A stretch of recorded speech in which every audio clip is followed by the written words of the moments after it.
If I had told a Bruins fan 10 years ago, Brad Marchand's going to be part of a dynasty, like, I don't think anyone in Boston would be surprised, right? The Bruins are in the hunt every year. Of course, he'll be part of a dynasty. Well, we know how this world has been turned upside down since then. And now Brad Marchand is a part of what is about to become an NHL dynasty, just with the Florida Panthers. If you told this to someone 10 years ago, they'd piss their pants laughing. If you told this to someone 10 months ago, they'd piss their pants laughing. But now it's reality. And Brad Marchand has revealed why he didn't re-sign with the Bruins and why he re-signed with the Panthers. And both reasons can easily make you sick, just in two different ways. First, he said he would never take a 1-year deal or a 2-year or even a 3-year deal. And that's why he didn't re-sign with the Bruins. And instead, somehow he got 6 from Florida as a 37-year-old.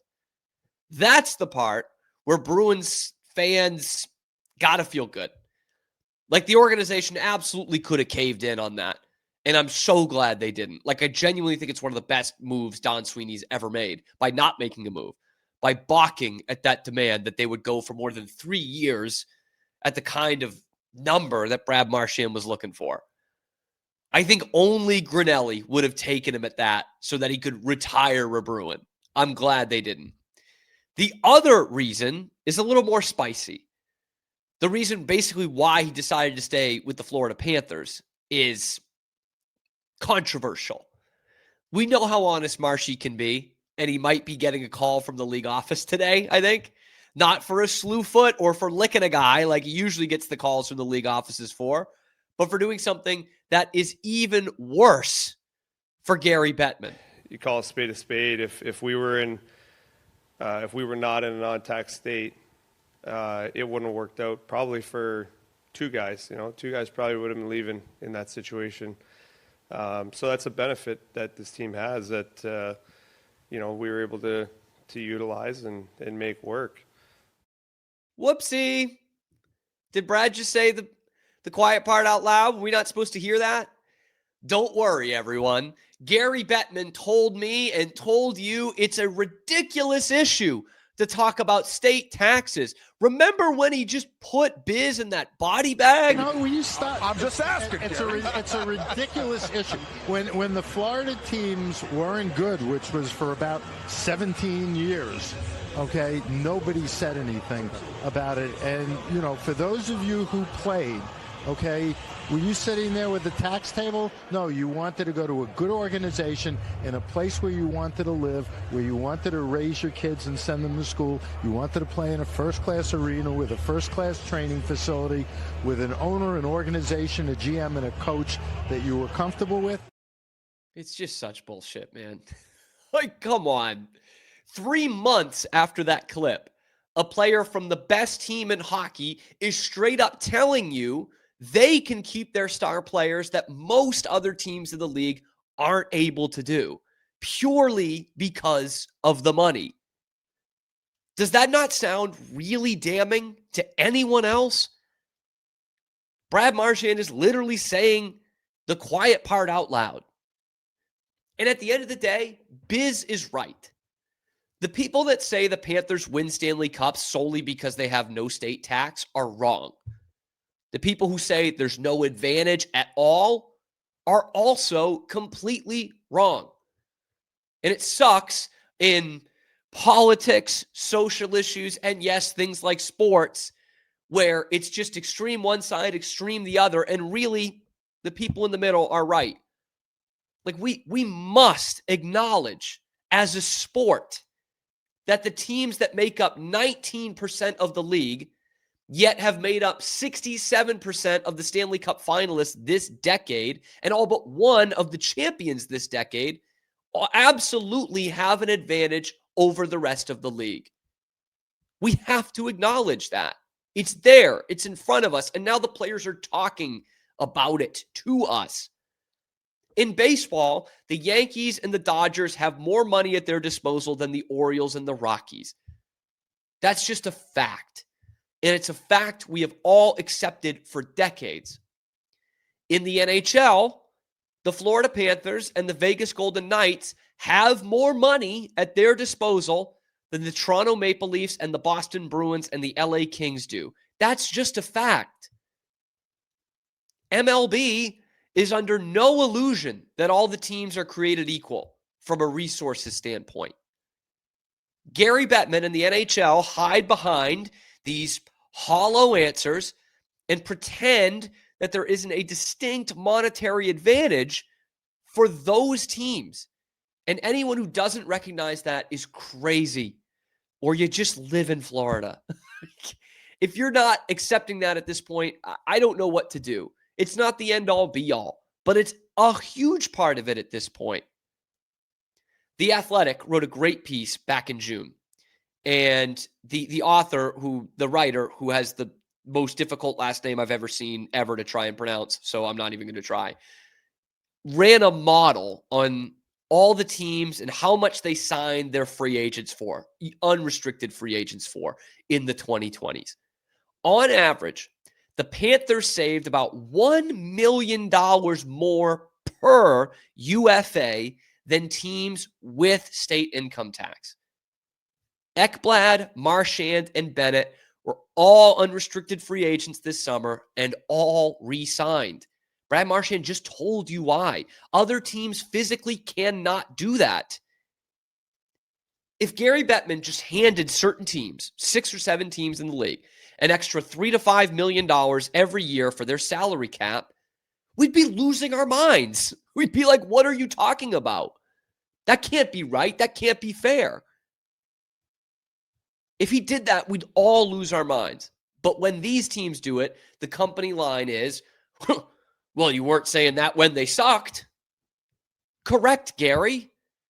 Because the cap was much, much smaller when they sucked. 10 years ago, the cap was $64 million. The best player in the sport, Sidney Crosby, was making $12 million a year.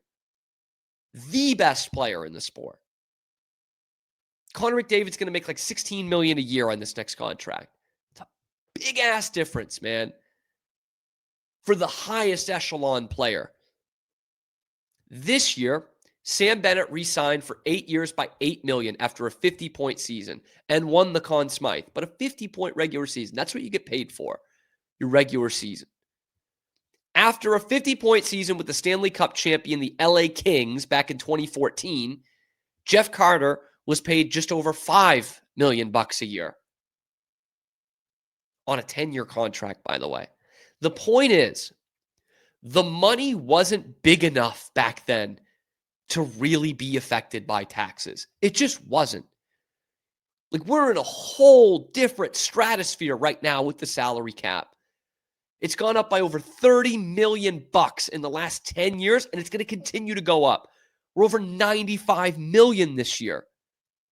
We weren't complaining about it when these teams sucked because the money wasn't big enough to give them an advantage 10 years ago. It just wasn't, man. The difference on taxes between a $4 million AAV contract is much, much different than an $8 or a $10 million AAV contract, which we're seeing get thrown out everywhere now. 50-point guys are getting $8 million a year. Then that is a distinct advantage when you can take more of the money home with one team than you can with another. Like, I hate that argument.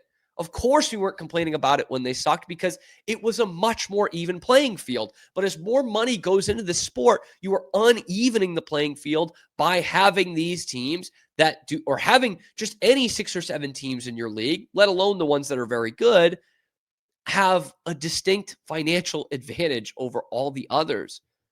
That's all we're saying. This is very real. Well, those teams just started weirdly winning the cup as the cap continued to go up and up and up. And then people will say, well, once you win a cup with the team, of course you're going to take a discount. The Panthers only get discounts because they're winning. Well, my good friend over The Athletic ran those numbers as well. On average, the state income tax teams that win the Stanley Cup can re-sign their players for about a $250,000 discount on their market value. Nice cut. Except for when you see The non-state income tax teams like Tampa and Vegas and Florida can re-sign those same guys for about $400,000 less than their market value.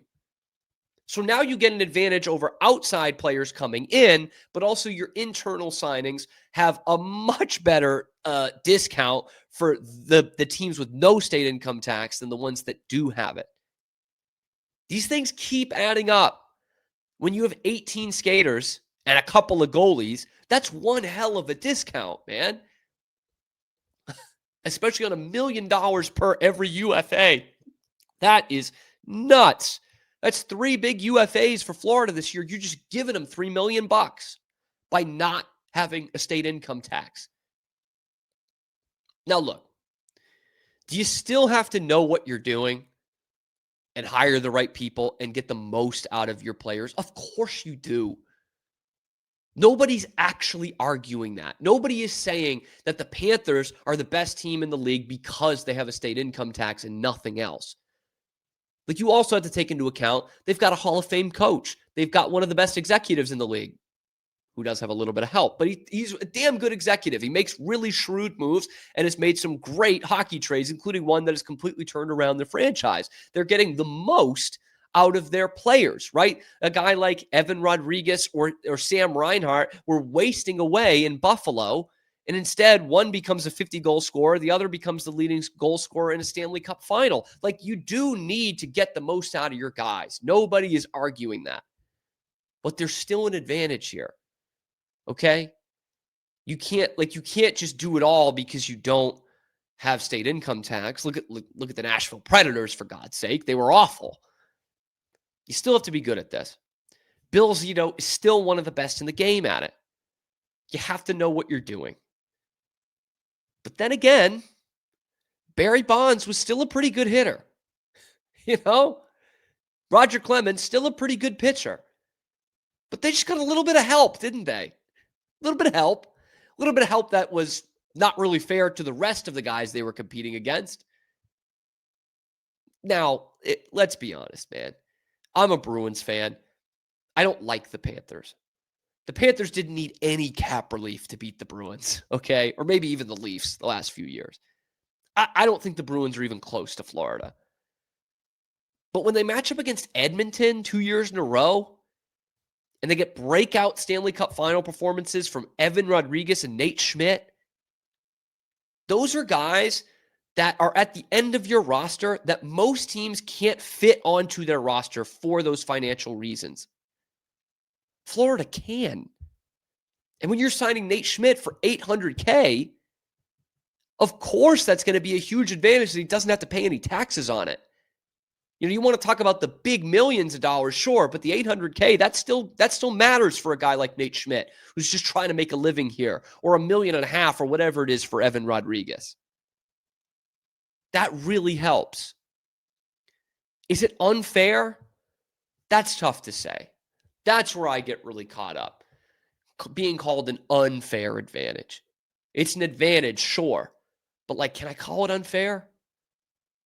Los Angeles has an advantage over Kansas City in every sport and pretty much every aspect of living. People want to live there. It's 72 degrees and sunny every day. The weather's perfect. Is an advantage? Absolutely. Is it unfair? I don't know. Is this cap situation an advantage for teams like Florida, Tampa, Vegas, Carolina, Nashville? Yeah. Brad Marchand just admitted it to you. He just told you that. Now, look, I don't know the solution to this. I don't. How can you subsidize teams? I think there's a way that you can go about it in a salary cap league. But it's just going to continue to be a problem until the next CBA. And if teams like Florida and Tampa keep winning Stanley Cups, and Vegas, I mean, Florida and Vegas are the two best teams in the league right now. If they continue to win the next couple of Stanley Cups, no matter what the reasoning is, really, behind the scenes and player development and all that, the next time the CBA comes up, you best believe both sides are going to be looking at that and saying, fellas, we got to fix this. because it's going to continue to be a problem. But before we even start throwing solutions out there on the table, what we got to admit is that there's a problem here. Let's stop kidding ourselves.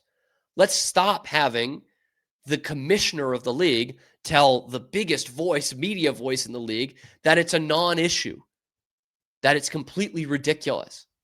Let's stop kidding ourselves first.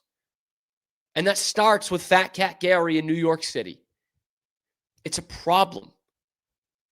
The players are literally saying, oh yeah, well, we're the best team in hockey and we got to re-sign all of our unrestricted free agents because we could pay them less than the other guys.